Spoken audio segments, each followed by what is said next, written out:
그 자리에 서 계신 조금은 낯설고 조금은 두렵고 또 걱정과 염려가 앞서는 상황에서 2012년도를 시작한 지 벌써 1년이 다 돼갑니다. 뒤돌아보면 모든 것이 감사할 뿐이죠. 우리 동안성결교회를 회복시켜 주신 하나님, 그리고 부족한 종을 믿고 따라주신 우리 당연 장로님들, 모든 성도들에게 진심으로 감사를 드리지 않을 수 없습니다. 돌아온 1년을 쭉 되돌아보니까 참 행복한 날들이었습니다. 여러분들은 아니지만 저는 행복합니다.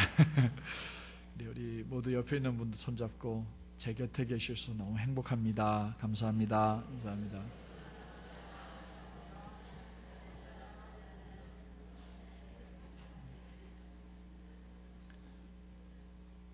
예배 끝나기 전까지 신봉욱 집사는 빨리 밑으로 뛰어내려오셔요.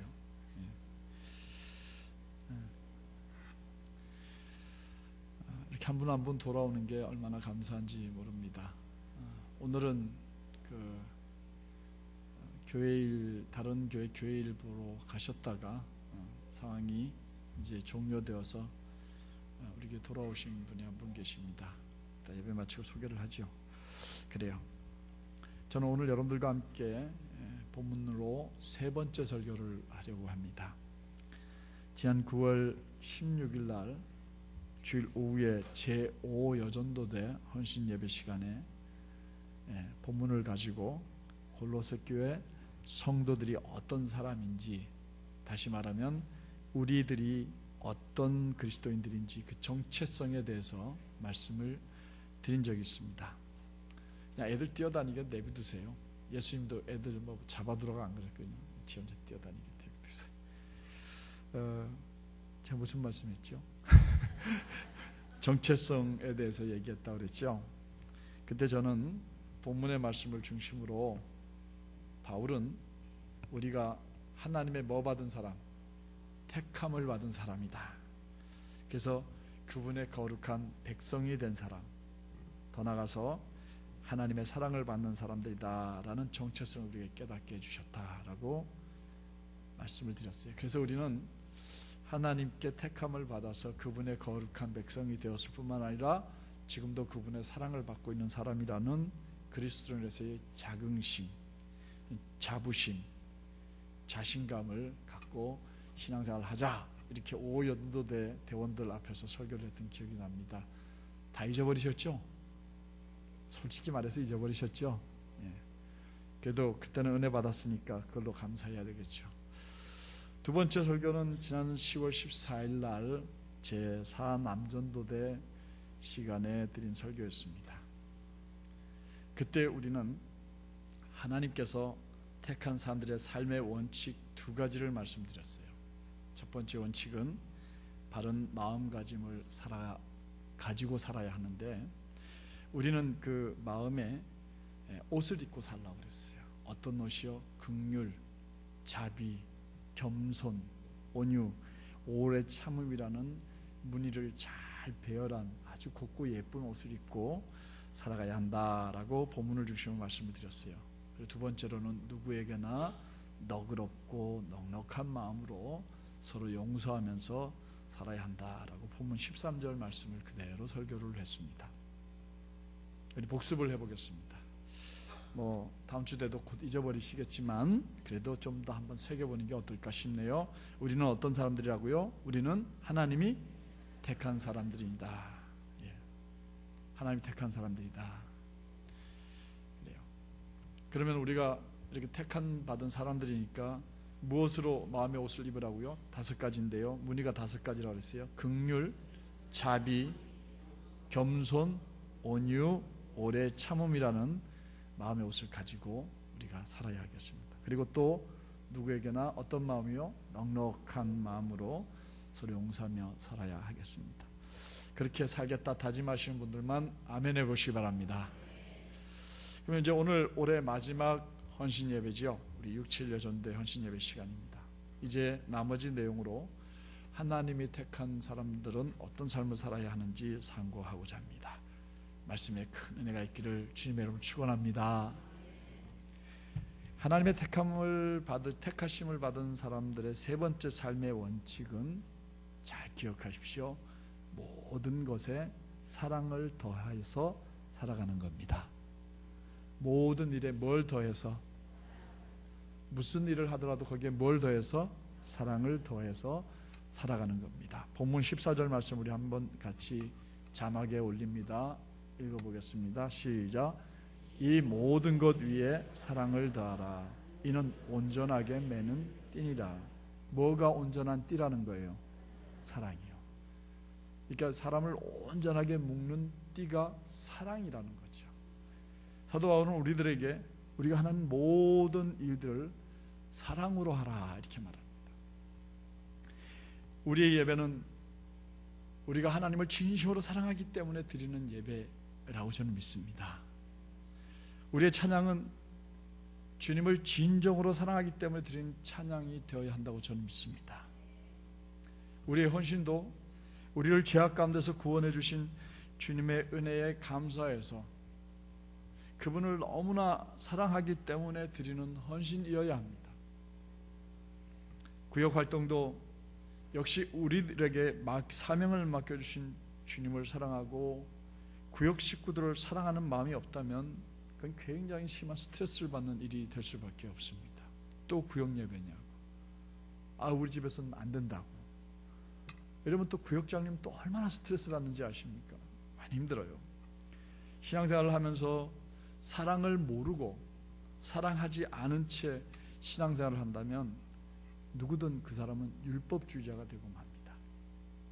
예수님께서는 그런 율법주의자들에게 이 회칠한 무덤아, 독사의 자식들아 하고 분노하시면서 우리가 듣기엔 조금 두려울 정도로 폭언을 서슴지 않았습니다. 왜 그랬을까요?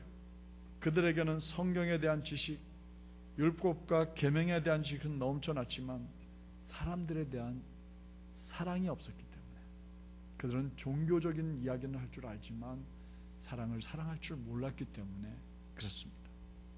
사회생활할 때도, 그런데 직장생활할 때도 하나님의 택하심을 받은 우리가 하는 모든 일은 사랑으로만 해야 합니다.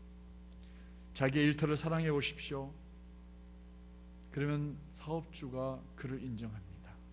자기의 사업장을 사랑하십시오. 기업주를 사랑하십시오. 직원을 사랑으로 대하십시오. 동료를 사랑하는 사람들의 일하는 모습을 상상해 보세요. 얼마나 좋은 것입니까? 얼마나 행복한 것입니까?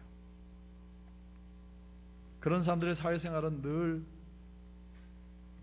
마지못해서 일하는 사람들과 너무 달라요. 금요일날 저녁이 되면 제가 참 즐겨보는 프로가 하나 있습니다. 그리고 아들들을 끌어안쳐다가 일부러 앉혀놓고 보는 프로가 있습니다. 성공시대라고 하는 프로입니다. 지난주 금요일날은 미국에서 우주 왕복선 발사를 하는데 실패한 적이 있었는데 그 실패의 원인을 찾은 분이 한국 사람이에요. 장재현 박사님이라고. 철저한 크리스찬이더라고요. 그러니까 모든 우주선들, 그리고 심지어는 화성 탐사선까지도 그 탐사선에 열이 있어야 그게 움직여지는데 그것이 영하 100도나 되는 화성에 가서도 열이 계속 공급되는 장치를 개발해가지고 그걸 장착해서 가서 활동하게 만드는 분이 누구냐면 한국 사람. 근데 그분은 그 회사를 운영하면서 온 직원들과 함께 하나가 되어서 사장이든 뭐든 다 우리는 하나라고 생각하고 그 회사를 이끌어가더라고요. 성공한 분들의 특징이 뭐냐? 직원들과 다 함께 어울린다는 거예요. 나는 사장이니까 하고 말하지 않고 모든 직원들과 함께 어울리고 탁구도 치고 웃고 그들의 사정을 다 알고 다 이해하고 이러는 사장님이 결국 성공해 있더라고요. 그런데 우리가 사회생활을 하면서도 우리의 일터에서 사람 사랑하지 못하고 우리가 일하고 있는 그 일터를 사랑하지 못하고 늘 입에 불평과 원망만 담아놓고 살아간다면 우리는 절대로 그리스도인이라 말할 수 없습니다.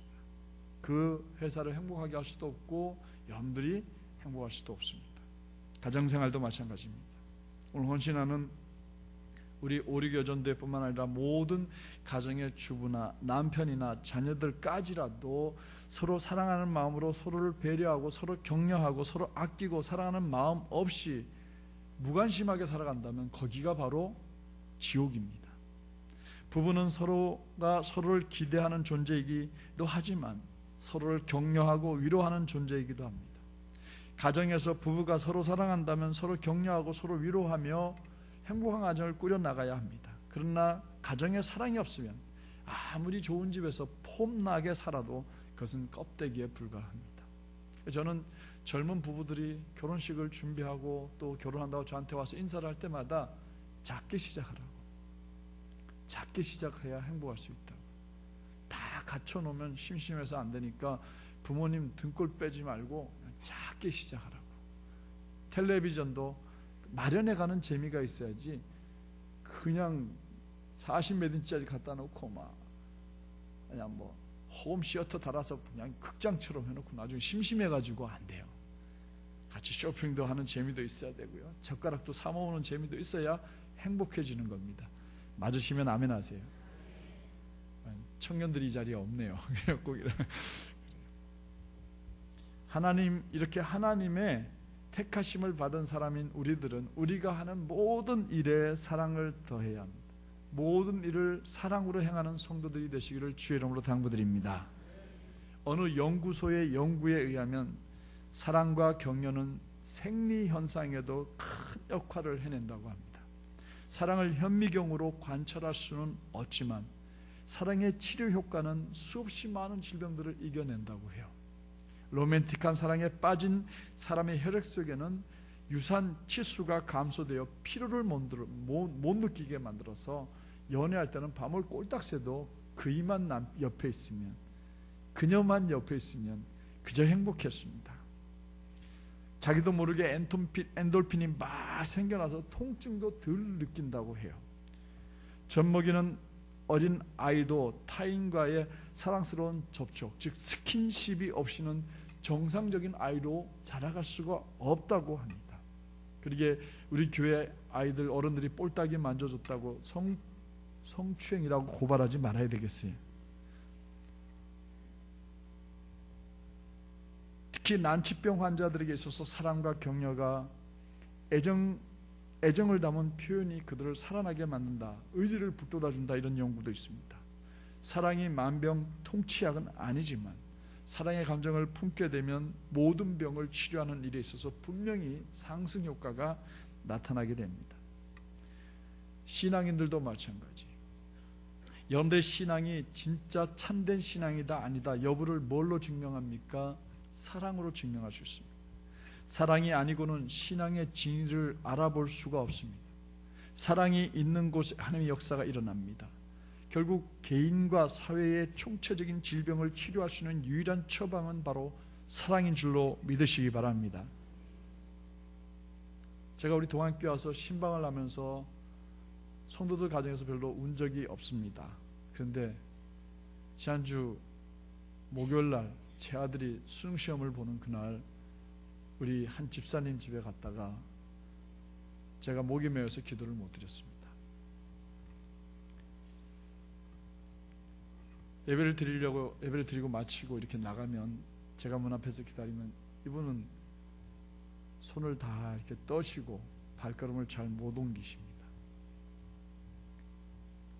그래서 누가 옆에서 툭 건들면 푹 주저앉아 버리시면 골반이 깨져서 이제 병원에서 평생을 지내다 하나님 앞에 가야 될 그런 어려운 지경에 계셔서 제가 제발 휠체어에 좀 앉으시라고, 그건 집사님을 위해서가 아니고 혹시 누군가 이렇게 집사님을 툭 추셨다가 일부러 그런 건 아니지만 그걸 쓰러지시면 그분은 평생 마음에 이게 상처가 되니까 꼭 앉으시라고. 그래도 괜찮아요 하고 떨고서 이렇게 오십니다.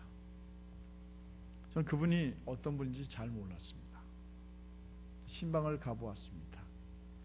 그랬더니 남편이 돌아간 날짜까지 계산하고 계셨습니다. 5년하고 5개월하고 23일 되셨다고 그러시던가요. 남편이 그때 돌아가셨어요. 남편이 돌아가시기 전주에 우리 동안교회에 나와서 남편과 함께 예배를 드리고 그리고 병원에 가서 입원했어서 그 다음날 돌아가셨다는 남편. 근데 두 아들이 있었는데 결혼한 아들이 있었대요. 근데 그 두 아들이 아버님 장례를 치르고 작은 아들이 무리를 했는지 당뇨병이 도져서 얼마 되지 않아서 세상을 떠났다는 거예요. 그리고 또 큰아들도 암이 발생해가지고 위장암으로 얼마 되지 않아서 또 떠났다는 거예요. 사랑하는 세 사람을 떠나보냈는데 그분 말 표현 그대로 여기에서 불이 올라오더래요. 여기서 불이 막 가슴으로 치밀러 오르더래요. 그러면서도 지금 꿋꿋이 주일날 되면 그 몸을 떨러 가시면서 교회를 나오십니다. 근데 더 놀라운 것은 큰며느리가 아들 하나 딸 하나가 있는데 고창에서 살면서 어머님 드시라고 바다에서 나는 물건들까지 구해가지고 보내주시는데 그를 준비해 놓았다가 장어하고 골뱅이하고 이렇게 자기가 직접 만들고 또 겉절이도 만드시고 제가 하나도 안 잊어버립니다. 꽃감하고 골뱅이하고 이렇게 잘 버무리셔가지고 골뱅이만 드시지 말고 꽃감만 먹지 마시고 두 개를 같이 먹어야 맛있다고. 그리고 담임 목사님 오신다고 가서 그 떨리는 몸으로 휠체어를 밀고 유모차를 밀고 가서 한우 고기를 사가지고 와서 불고기를 만들어 뭐죠? 갈비를 만들어 놓으시고 또 당신이 뭘 드신다고 한 마리나 찰떡을 그것도 떡을 만들지 않고 그냥 하얀 그 백설기가 아니고 그냥 찰떡을 갖다가 해가지고 그를 당신 손으로 다 잘라가지고 팥을 당신이 삶아가지고 그것을 당신 손으로 일일이 다 묻혀가지고 나무라고 이렇게 상을 벌려놓았어요. 저걸 먹기 전에 그 얘기를 다 듣고서 예배를 마치고 장집사님께서 장집사님께서 손을 얹고 기도를 드립니다. 정말 기도를 못 드리겠더라고요. 그러니까 어렵게 눈물 흘려가면서 기도를 드리고 했더니 이 집사님이 갑자기 제 손을 막 뺏는 거예요. 머리에 올려놓은 손을 막 뺏는 거예요. 그래서 왜 그런가 했더니 당신 엉덩이다 갖다 막 대는 거예요. 젊은 사람 같았으면 제가 깜짝 놀랐을 것 같은데 다리가 불편하시다고 골반에다 대고 여기를 위해서 기도해달라고 막 누르시는 거예요. 이제 기도를 하고 그리고 이제 수건을 가지고 눈물을 닦고 목을 메어서 밥을 먹고 난 다음에 그 다음에 또 더 이제 먹고 남은 거 사모님 안 왔다고 바리바리 싸주는데 그 많은 음식들을 다 싸가지고 제 손에 쥐어주시면서 가져가시라고 하시던 우리 집사님, 그분 이름이 장나오미 집사님이십니다. 그분이야말로 나오미세요. 장동매 집사님이셔요. 혼자 사셔요.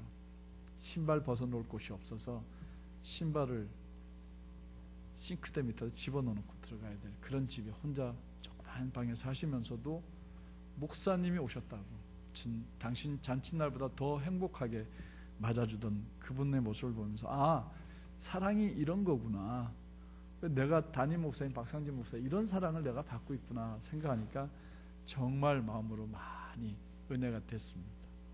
그래요, 사랑은 감동을 줍니다. 사랑은 감동을 줍니다. 근데 그분의 사랑도 놀랐지만 그분이 우리 교회 오시면 찾는 분이 한 분 계세요. 그분만 찾으세요. 그분만 아시니까. 유옥자 권사님이세요.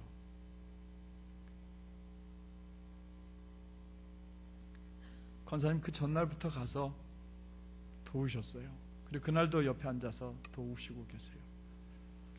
그래서 참 정말 이렇게 어려운 분을 끝까지 돌보고 계신 우리 권사님을 보면서 제가 또 더 은혜가 되지 않았습니까? 칭찬받아 마땅하다고 생각을 해요. 이 모든 일을 우리가 이렇게 사랑으로 행하는 사람을 가리켜서 김기석 목사님은 된 사람이라고 표현했습니다. 김기석 목사님이 쓴 가시는 길을 따라 나서다라는 책에서 제가 읽은 내용입니다. 이런 된 사람에게서는 세 가지 특징이 나타난다고 그래요. 첫째는 남의 잘못을 너그럽게 감싸 안고 자신에 대한 비판은 자성의 기회로 삼는다는 겁니다. 두 번째, 된 사람은 누구를 대하든 공경스러운 마음으로 대한다는 거예요. 그리고 마지막으로 다른 이들의 아픔을 함께 아파하는 영적인 예민함을 가진 사람이 된 사람이다, 이렇게 표현을 했습니다. 사랑하는 우리 67 여전도의 회원 여러분들, 그리고 예수를 행복한 우리 동안선교회 성도 여러분, 우리는 하나님의 택함을 입은 사람들임을 잊지 마시기 바랍니다. 그러므로 우리는 모든 일을 행할 때 어떤 일이든 우리는 사랑으로 행해야 합니다. 우리가 하는 모든 일에 잘하고 못하고 빨리 하고 천천히 하고 그게 중요한 게 아니고 사랑으로 행했느냐 아니냐가 더 중요합니다. 우리 동안선교회는 앞으로 하는 모든 일에 사랑을 더해서 사랑이 가득한 일들만 해나가는 우리가 되기를 주님의 이름으로 당부드립니다. 하나님의 택함을 받은 사람의 네 번째 삶의 원칙은 예수님의 평강이 우리의 마음을 주장하게 하는 겁니다. 본문 12절 말씀을 성경 먼저 우리가 가진 성경으로 한번 읽어보도록 할까요? 다 같이 읽어보겠습니다. 시작. 그리스도의 평강이 너희의 마음을 주장하게 하라. 너희는 평강을 위하여 한 몸으로 부르심을 받았나니. 이것을 현대어 성경으로 한번 읽어볼까요? 자, 다시 읽어보겠습니다. 시작. 그리스도의 평안이 여러분의 마음을 다스리게 하십시오. 평안을 위하여 여러분은 한 몸으로 부르심을 받았습니다. 그리스도의 평안이 우리의 마음을 다스리게 하라고 그랬습니다. 그리고 우리는 그 평안을 위해서 부르심을 받았고 한 몸으로 부르심을 받았다고 그렇게 말했습니다. 하나님의 택하심을 받은 사람들이라면 그 마음을 무엇으로 다스리게 해야 할까요? 평안입니다. 평안. 그리스도의 평안입니다.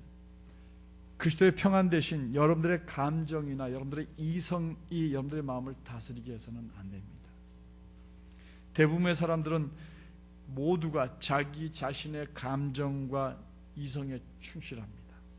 그래서 자기의 감정과 이성을 따라서 마음을 다스립니다. 자신의 감정과 이성이 다스린 우리의 마음은 결국은 자칫 거칠어지고 거친 행동을 만들어냅니다. 그것이 쌓이면 잘못된 습관이 됩니다. 그리고 그것이 인격이 되고 맙니다. 그러나 예수 그리스도를 주로 고백한 사람들, 그 사람들은 자신의 감정과 이성에 따라 살지 아니하고 예수 그리스도의 평강이 우리의 마음을 지배하게 하므로 자기 스스로와의 평화를, 그리고 더 나아가서 다른 사람들과의 평화도 늘 추구하면서 살아갑니다. 그렇다면 특히 하나님의 택하심을 받은 사람으로서 우리의 마음을 그리스도의 평안으로 다스려야 하는 이유가 뭘까요? 왜 하필이면 예수 그리스도의 평안일까요? 그 이유는 우리가 평안을 위해서 부르심을 받았기 때문이라고 설명해 놓았어요. 예수님께서 우리를 예수 그리스도 안에서 하나님이 택한 사람으로 부르신 것은 하나가 되라고 부르신 거예요. 하나가 되라고. 우리 동안선교교회가 크던 작던 많이 모이든 적게 모이든 그건 중요한 게 아니에요.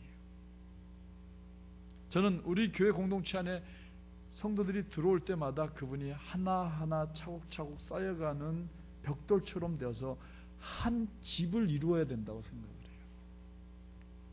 너는 너, 나는 나 따로 되는 거 참 싫어요. 저는 젊은 분이 오면 우리 젊은 집사님 중에 리더가 될 만한 분한테 꼭 붙잡고서 이분이 누구라고 다 소개시켜줍니다. 또 우리 권사님들, 또 권사님 오시면 제가 권사님한테 오늘 숙제를 냈더니 오늘 너무 잘하셨어요. 우리 여전도회원들도 마찬가지. 어느 기관에도 그렇게 하세요. 남전도회도 마찬가지. 새로 오신 분이 오셨다. 그 전도회가 우리 전도회에 소속이 된다. 그러면 그 다음 그날 말고 그 다음 날이나 그 다음 주에 꼭 회원을 소집하셔서 환영회를 해주세요. 오늘 너무 잘하셨어요. 10시 반 딱 좋더라고요. 만약에 안수 집사님 누가 새로 오셨다 그러면 안수 집사님들이 그분 오신 그 다음 날 선물을 하나 준비해 가지고 저쪽 식당에 모이는 겁니다. 환영회로 모이는 거예요. 그래서 오신 분들 미리미리 연락을 해서 다 그날 그 자리에 모여서 누구라고 소개를 하고 환영해 주는 거예요. 괜찮으시죠? 그래야 우리 교회에 와서 적응을 해요. 근데 여러분들 새신자 왔습니다 박수 한번 치고 그러면 생전에 누가 누군지 몰라요. 그러면 안 돼요. 오늘 권사님들처럼 하시기를 바랍니다. 권사의 회장님이 누구실까? 아주 참 잘하셨어요. 우리 권사님 회장을 위해서 박수 한번 쳐주세요. 잘하셨어요. 얼마나 좋아요. 안수 집사님도 그렇게 하세요. 우리 장로님들도 혹시 다른 교회 오신 장로님 계시면 그렇게. 근데 장로님들 아세요? 우리 교회 다른 교회 장로님 한 분이 나오고 계신다는 걸요? 모르셨죠? 그거 봐요. 모르잖아요. 오늘 제가 나가면서 다른 교회 장로님, 다른 교회에서 은퇴하신 장로님이신데 우리 교회 나오시는 박 장로님이 계세요. 우리 장로님들도 한번 언제좀 이렇게 환영을 한번 해주시면 좋겠습니다. 우리 안수 집사님들이 다른 교회 안수 집사님 두 분이 우리 교회 등록하신 거 안수 집사님 아시죠? 안수 집사님들은 모여서 이렇게 모임을 갖는 것 같아요. 우리 여전도 회원들도 이제 마찬가지. 67 여전도에도 마찬가지. 어느 기간이든 누가 새로 오신 것 같다. 사진 보면 대강 몇 살쯤인지를 알고 그러면 빨리 우리 교회 사무실에 연락해서 몇 년생이신지 확인해가지고 어느 여전들하고 그래서 빨리 임원들 소집해가지고 환영해주고 이렇게 하셔요. 그 다음날 연락해서. 할렐루야. 한 몸을 이루어야 됩니다. 그러므로 동안성결교회 공동체는 어떤 이유로든지 나뉘어지면 안 돼요. 동안교회 공동체는 언제나 하나가 돼요. 제가 이 교회 부임할 때도 우리 장로님들이 저한테 와서 저를 솔깃하게 만든 게 그거였어요. 우리 장로님들이 하나가 돼서 목사님 모시겠다고. 김 장로님 그 얘기 저한테 하셨습니까? 안 하셨죠? 하셨죠? 분명히 하셨죠. 우리 당연 분명히 하나입니다. 그래요. 어느 교회든 교회 안에서 평안이 사라지고 갈등으로 대립하게 되면 가장 큰 비극이 뭔지 아세요? 교회가 하나님의 영광을 가리게 된다는 사실입니다. 하나님의 영광이 떠나게 됩니다. 그리고 하나님의 영광뿐만 아니라 사람들마저 그 교회에서 떠나게 됩니다. 그리고 결국 남는 것은 상처와 빈 껍데기만 남게 돼요. 명분만 남아요. 교회 안에서 누가 옳고 그런 것을 밝히기 위해서 서로 말싸움과 몸싸움만 한다면 결과적으로 누구도 옳지 않게 돼요. 다 틀렸어요. 왜요? 하나님의 영광을 전제로 하지 않았기 때문이에요. 왜냐하면 하나님의 영광을 먼저 생각해야 합니다. 주님의 몸된 교회를 서로 명분과 자존심으로 찢어놓게 만들면 안 됩니다. 개인적으로 억울할 수도 있고 그것 때문에 속상할 수도 있습니다. 그러나 그 행위를 따라서 심판하시는 분이 하나님이심을 믿는다면 다른 사람은 몰라도 하나님을 알고 믿는 사람이라면 지난주 말씀처럼 원수 갚는 일은 공평하신 하나님께 맡겨놓고 우리는 그저 다툰 이들이 줄이고 목말라 할 때에 찾아가서 먹을 걸 주고 마실 걸 준다면 그러면 되는 겁니다. 원수를 사랑하는 것입니다. 그렇게 되면 공평하신 하나님께서 옳고 그름을 따라 상과 벌을 주실 것이고 결과적으로 서로 평안을 추구하게 될 것입니다. 교회에서 일이 중요하지 않습니다. 화평을 이루는 것이 더 중요합니다. 교회에서 사업이 중요하지 않습니다. 더 중요한 건 화목을 이루는 겁니다. 그러기 위해서 옳고 그름에 연루된 모든 사람들 모두가 교회의 평안을 위하여 하나님의 영광을 위하여 서로 양보하고 서로 이해하고 서로 위해 준다면 결과적으로 하나님의 영광이 드러나게 되고 교회가 하나가 되어서 평안을 되찾게 되고 서로가 이기는 결과를 가져오게 될 줄로 믿습니다. 주님께서 십자가 위에서 마지막 피 한 방울까지 흘리시며 그 피값으로 세운 교회가 바로 동안성결교회입니다. 교회는 예수 그리스도가 머리가 되신다고 사도 바울이 에베소서 1장 22절 분명히 말씀했어요. 또 골로새서 1장 18절에서 이 사실을 분명히 밝혀놓았어요. 골로새서 1장 18절을 쉬운 성경으로 한번 읽어보겠습니다. 다시 읽어봅니다. 시작. 그분 예수는 자신의 몸인 교회의 머리가 되십니다. 예수님은 머리가 되시는데 교회도 그분의 몸이라고 표현을 했어요. 머리는 몸을 주관합니다. 머리에 따라 온몸이 움직입니다.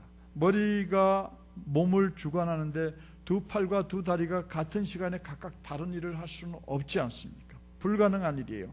왜냐하면 머리까지 몸은 하나이기 때문입니다. 그렇다면 우리 동안성결교회 성도들은 예수 그리스도께서 우리 공동체의 머리가 되신다는 것, 그리고 그분의 평강을 우리의 마음과 생각을 주관하고 계시도록 맡겨드려야 돼요. 그리고 모든 일에 우리가 하나가 돼서 모두가 건강하고 모두가 행복한 신앙생활을 예수님 머리 삼아 예수님이 우리에게 말씀해 주신 대로 따라 행하면 우리는 행복한 사람들이 되어가는 겁니다. 지금도 행복하십니까? 진짜 행복하십니까? 맨날 행복하다고 얘기하니까 어떤 분이 내가 진짜 행복한가 돌아보게 된다는 거예요. 근데 여러분들은 진짜 행복하십니까? 그래요. 말씀하신 대로 아멘한 대로 될 줄로 믿습니다. 그래요. 사람은 말한 것을 먹고 사는 거예요. 입으로 시인한 대로 말의 열매를 먹고 살아요. 그래서 말이 뭐가 돼요? 씨가 됩니다. 진짜 말이 씨가 됩니다. 우리는 1년 전에 우리가 행복한 교회를 만들자고 말했어요. 말한 것이 씨가 됐습니까? 안 됐습니까? 싹이 났습니다. 열매가 맺어졌습니다. 할렐루야. 한번 크게 외쳐보겠습니다. 우리 동안선결교회는 예수로 행복한 사람들이 모인 교회입니다. 남들이 믿건 말건 우리는 그렇게 믿고 사는 거예요. 우리는 행복한 사람들인 거예요. 그래서 예수님께서 요한복음 14장 27절에 이렇게 말했어요. 너무 소중한 말씀이에요. 큰 소리로 한번 읽어봅니다. 시작. 평안을 너희에게 끼치노니 곧 나의 평안을 너희에게 주노라. 내가 너희에게 주는 것은 세상이 주는 것과 같이 아니하니라. 너희는 마음에 근심하지도 말고 두려워하지도 말아라. 할렐루야. 주님이 우리에게 평안을 끼쳐주셨습니다. 세상 사람들이 누리는 그런 평안이 아니에요. 주님이 우리의 마음속에 주신 그 평안은 세상 것과 같지 않다고 그랬어요. 주님이 주신 평안을 우리가 확신만 할 수 있다면 우리는 마음의 근심도 두려움도 모두 잊고 감사하며 살아가게 될 줄로 믿습니다. 주님이 우리들에게 평안을 끼쳐주셨습니다. 주님께서 우리들에게 주신 이 평안은 우리의 모두의 마음을 주관하게 하시는 것입니다. 절대로 쉬운 일은 아닙니다. 무슨 일을 당하고 무슨 일을 겪게 되더라도 우리가 모두가 절대 잊지 말아야 할 것이 있다면 주님께서 주시는 평안이 주관하는 마음과 생각으로 모든 일을 판단하고 대처해 나간다면 여러분들이 머무는 곳은 행복한 곳이 될 것이고 여러분들은 피스메이커, 사랑을 만드는 사람, 평화를 만드는 사람이 되어질 줄로 믿습니다. 사랑하는 67 여전대 대원 여러분, 그리고 동안선교회 성도 여러분, 말씀을 마칩니다. 하나님의 택함을 받은 사람들인 우리들은 그분의 거룩한 백성이 된 사람들로서 더 나아가 하나님의 뭘 덧입은 사람들이에요? 사랑을 덧입은 사람들입니다. 이 정체성 잊지 마세요. 그리고 어디서든지 그리스도인으로서의 자긍심과 자부심과 자신감을 가지고 살아가시기를 바랍니다. 그러나 하나님께서 택하신 사람들의 삶의 원칙이 있다는 걸 잊지 말아야 합니다. 이전까지 두 번의 헌신 예배를 통해서 배운 하나님의 택한 사람들의 삶의 원칙은 긍휼과 자비와 겸손과 온유와 오래 참음이라는 바른 마음가짐으로 옷 입고 살아가야 한다는 것. 두 번째 원칙으로 누구에게나 너그럽고 넉넉한 마음으로 서로 용서하고 살아야 나도 용서받을 수 있다는 것. 그리고 오늘 나눈 것처럼 모든 것에 사랑을 더하며 살아가야 된다는 것. 마지막 네 번째 원칙으로 예수님이 주신 평강이 늘 우리의 마음을 주장하도록 하며 살아가는 성도들이 되셔야 할 줄로 믿습니다. 이런 삶의 원칙에 따라 충실하게 원칙대로 살아가므로 하나님의 택하심을 받은 사람들답게 동안선결교회 성도들 모두가 은혜 가운데 살며 우리 모두 행복한, 예수로 정말 행복한, 건강한, 아름다운 초대교회를 꼭 닮은 동안선결교회를 함께 만들어가게 되기를 주님의 이름으로 축원합니다. 축원합니다. 옆에 분들하고 손을 꼭 잡으세요. 이렇게 인사하시고 또 손도 잡으시고요. 우리 행복한 동안교회 만들어가요. 이렇게 인사합니다. 손을 잡고 계셔요. 손을 다 옆에 사람하고 잡고, 또 뒤로 잡을 수 있는 분은 뒤로도 잡고, 우리 손 잡고. 혼자 계신 분은 좀 그러시잖아요. 그 옆에 있는 분들하고도 손 잡으세요. 빨리 가셔서. 자, 우리 함께 기도하는데, 우리 하나입니다. 잊지 맙시다. 우리는 하나다. 우리 하나입니다. 서로 이해하고 사랑하면서 우리 하나됨을 잊지 말고, 또 가까이 있는 분은 어깨거리도 해도 좋고요. 떨어지지 마시고, 우리 혼자 계시지 마시고. 왜 남순희 씨 혼자 앉아 계셔? 옆에 있는 분 손 잡으시려니까 나 손 잡고. 우리 함께 손을 꼭 붙들고, 하나님, 우리가 하나님께 택함 받은 사람을 잊지 말게 도와주세요. 그리고 말씀의 원칙에 따라서 살아가되, 우리 동안선결교회가, 또 우리가 가 있는 우리 가정이, 우리의 일터가 정말 우리들로 말미암아 하나님 정말 행복하고 건강한 공동체를 만들어갈 수 있게 해달라고, 우리 말씀을 생각하면서 우리 한번 기도하도록 하겠습니다. 주여